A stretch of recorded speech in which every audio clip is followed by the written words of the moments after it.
ఒకప్పుడు మీరు చూసుంటారు, ముఖ్యమంత్రి వస్తున్నా అంటే పరదాలు కట్టేవాళ్ళు, ముఖ్యమంత్రి వస్తున్నా అంటే పెద్ద పెద్ద ఆడంబరాలు చేసేవారు. ఈ చుట్టుపక్కల మా తమ్ముడు చెప్తే చెట్లు కొట్టేసేవాళ్ళు. చెట్లు పెట్టాలి, ఎప్పుడన్నా ఒక ప్రజాప్రతినిధి ఆదర్శ నేత వస్తే.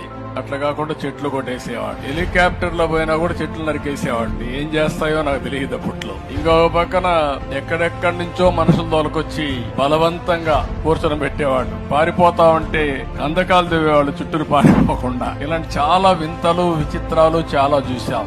ఈ రోజు నేను వచ్చింది సాదా సీదాగా ప్రజల ముఖ్యమంత్రిగా, మీ స్నేహితుడుగా, మీ హితోభిలాషిగా ఇక్కడికి వచ్చానని చెప్పి మీ అందరికీ తెలియజేస్తున్నా. నేను వచ్చింది మీ స్థితిగతులు తెలుసుకోవడానికి వచ్చాను. మీ కష్టాల్లో బాధల్లో భాగం పంచుకోవడానికి వచ్చాను. నేను ఒకటే ఆలోచిస్తున్నా, ఏ ఇంటిలో కష్టం వచ్చినా వాళ్ళ ఇంట్లో నేను ఒక ప్రాణ స్నేహితుడిగా ఉండి వాళ్ళని కాపాడుకుంటానని చెప్పి కూడా నేను మీకు తెలియజేస్తున్నా.